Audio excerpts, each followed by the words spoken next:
नदी किनारे एक गांव बसा था गोविंदपुर।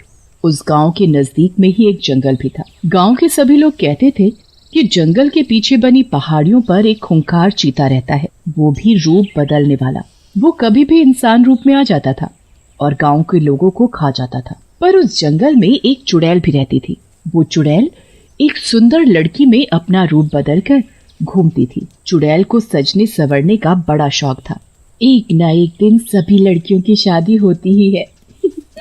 मेरा भी एक सपना है कि मेरी भी शादी हो एक सुंदर से लड़के से, पर पता नहीं वो दिन कब आएगा।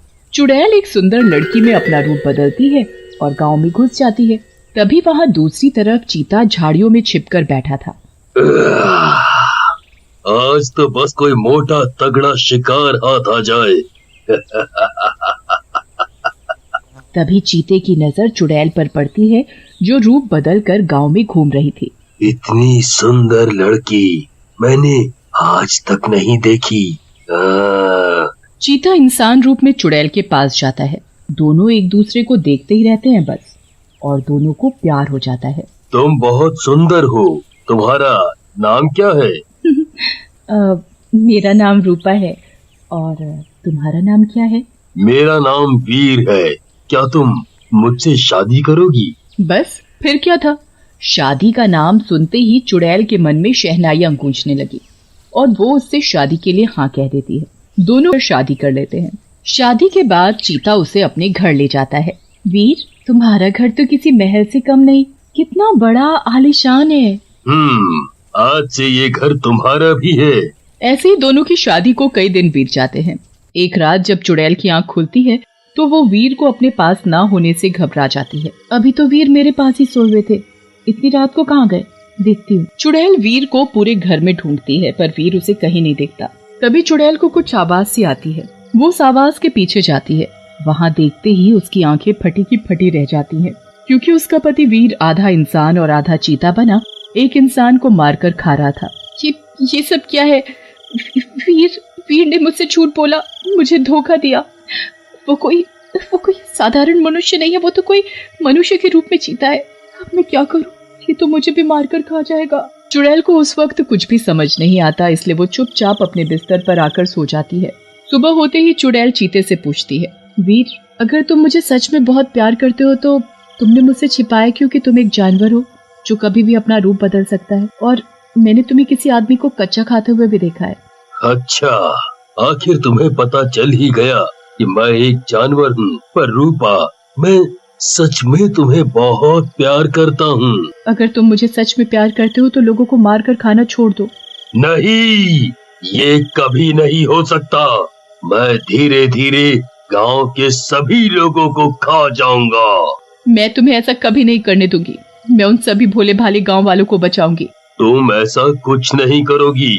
मैं चीता हूँ, चीता, जंगल का सबसे खतरनाक जानवर। रूपा उसकी एक नहीं सुनती और तभी रूपा गांव में जाती है, गांव के लोगों को आगाह करने। सुनो सुनो सुनो गांव वालों, सुनो, सभी अपने अपने घरों से निकलो, मैं तुम्हें एक बहुत जरूरी बात बताने आई हूँ। रूपा की आवाज सुनकर गांव के सभी लोग वहाँ इकट्ठा हो जाते हैं। क्या हुआ? क्यों चिल्ला रही हो? और कौन सी जरूरी बात है? बात यह है कि जंगल में एक चीता रहता है और वो ही आए दिन गांव के लोगों को उठाकर ले जाता है और उसे अपना शिकार बनाता है, उसे मार कर खा जाता है। हम तेरी बात का कैसे यकीन करें? तू तो इस गांव की दिखती नहीं, फिर हम सब तेरी बात पर क्यों यकीन करें? मैं सच बोल रही हूँ, मेरी बात का तुम सब यकीन करो। इतना बोलते ही चीता वहाँ गांव में घुस जाता है और जोर से दहाड़ता है। उसे देख सभी गांव वाले थर थर कांपने लगते हैं और अपने घरों में जाकर छिप जाते हैं। वो लड़की तो वाकई सच बोल रही थी, ये तो सच में चीता है।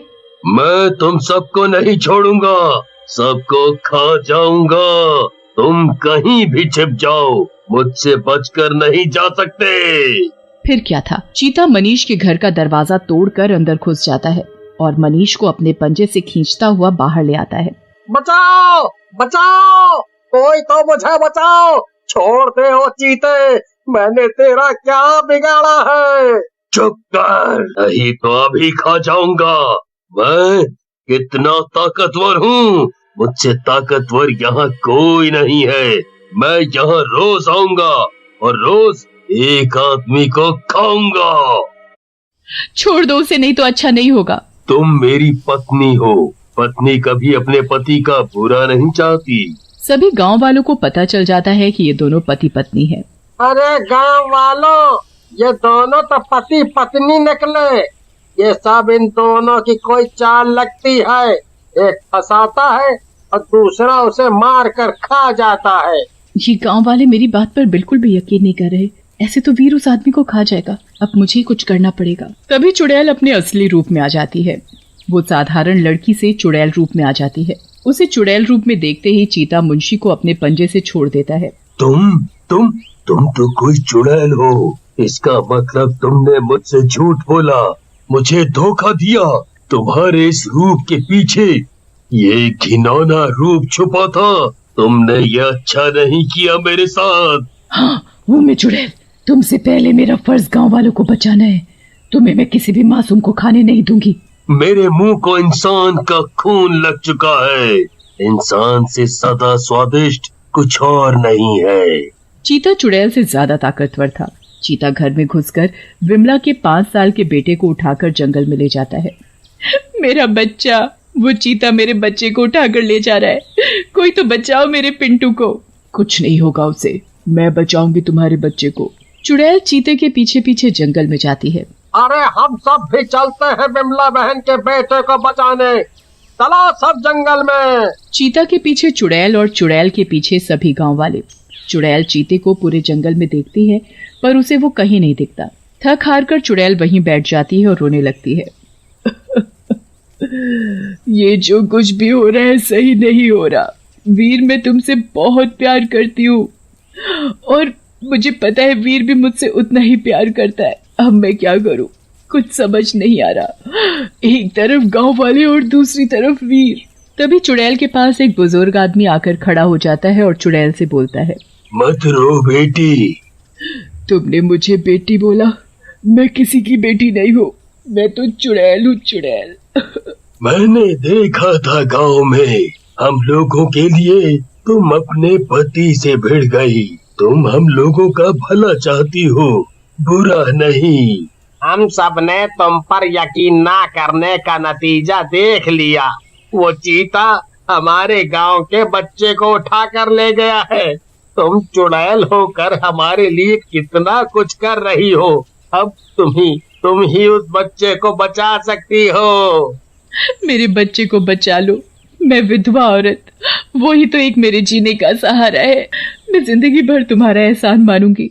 अब कुछ भी हो जाए मैं बच्चे को बचा कर ही रहूंगी। फिर चुड़ैल जोर से आवाज लगाती है। पूरे जंगल में उसकी आवाज गूंजने लगती है। वीर, तुम कहाँ हो? छुप कर क्यों बैठे हो?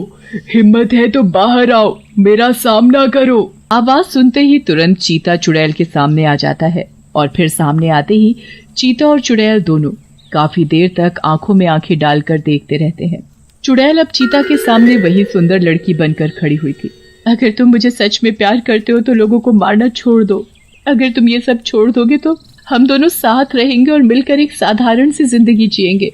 तुम्हें देखता हूँ तो तुम्हारे चेहरे से मेरी नजरें नहीं हटती। मैं सच में तुमसे बहुत प्यार करता हूँ, इसलिए मैंने लोगों को मारना छोड़ दिया, सिर्फ अपने प्यार के खातिर। वो देखो। दूर विमला का बेटा सही सलामत खड़ा होता है।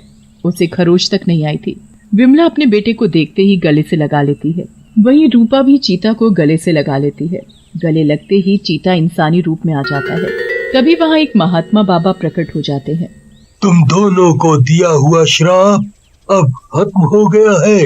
तुम दोनों के ऊपर से पिछले जन्म में मैंने ही तुम दोनों को श्राप दिया था कि तुम चुड़ैल बन जाओगी और तुम चीता। चुड़ैल को बड़ा घमंड था अपने रूप पर और चीते को अपनी ताकत पर। इसी के चलते तुम दोनों ने एक दिन मेरी तपस्या भंग कर दी थी। मैंने गुस्से में आकर तुम दोनों को श्राप दिया था। तुम दोनों के अच्छे व्यवहार के चलते मैं तुम्हें श्राप से मुक्त करता हूँ और आजाद करता हूँ। तुम अब कभी भी चुड़ैल और चीता रूप में नहीं आओगे। फिर वीर और रूपा खुशी खुशी अपना जीवन व्यतीत करते हैं।